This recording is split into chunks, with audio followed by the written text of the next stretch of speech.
Hi friends, welcome to happy princess. நம்ம வீட்டிலையே நம்மளே எப்படி ரசமலாய் செய்கிறதுன்னு பார்க்கலாமா? ஸோ இப்போ ஒரு பேனில் 1.5 லிட்டர் பால் எடுத்து நல்லா கொதிக்க வச்சு எடுத்துடலாம். அப்புறமா இதில் லெமன் ஜூஸ் ஆட் பண்ணிவிட்டு நல்லா திரைய வச்சுக்கலாம்.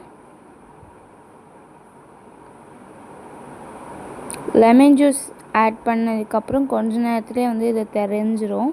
ஸோ இது தெரிஞ்சோடனே இப்படி தான் இருக்கும். அப்புறமா இதை வாஷ் பண்ணிவிட்டு இதை நல்லா ஒரு துணியில் டைட்டாக பிழிஞ்சு எடுத்து வச்சிட்டோம். ஸோ அதுக்கப்புறமா நம்ம குட்டி குட்டியாக பால் பிடிச்சு அதை தட்டி வச்சுக்கலாம்.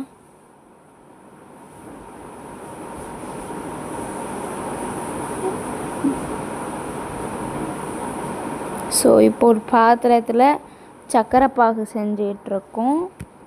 தண்ணி எடுத்து ஊற்றிட்டு சர்க்கரையும் போட்டு ஜீரா மாதிரி செஞ்சுக்கிட்டுருக்கோம். இது கொஞ்சம் பபிள்ஸ் தான் வருது. இன்னும் நல்லா கொதிச்சதுக்கப்புறமா தான் நம்மளோட தட்டி வச்சுருக்க அந்த இதை போடணும். ஸோ நல்லா கொதிக்க ஆரம்பிச்சிருச்சு. இப்போ 1 by 1 இதை போட்டுக்கலாம். இது மாதிரி நம்மளே வீட்டில் ஹெல்த்தியாக செஞ்சு சாப்பிட்லாம். இதில் நம்ம எதுவுமே கடையிலேருந்து வாங்கி ஆட் பண்ணவே இல்லை. நம்ம வீட்டிலேருந்து எல்லாமே செஞ்சுருக்கோம்.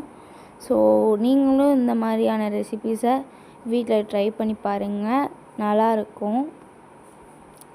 ஸோ 1 by 1 எல்லாத்தையும் உள்ளே போட்டுக்கிட்டுருக்கோம். இதை அப்படியே சாப்பிட்டா ரசகுல்லாய், அதுவே பாதாம் பால் அந்த மாதிரி இதில் போட்டோம்னா ரசமுலாய்.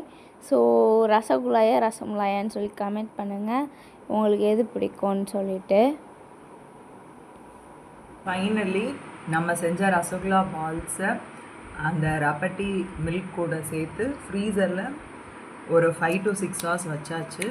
இப்போ பார்த்திங்கன்னா நம்மளோட ரசமலாய் ரெடி ஆயிருச்சு. ஸோ உள்ளே பார்த்திங்கன்னா நம்மளோட எம்மியான ரசமலாய் வித் ரப்படியோட டேஸ்ட் பண்ணி பார்க்கலாம் எப்படி இருக்குன்னு.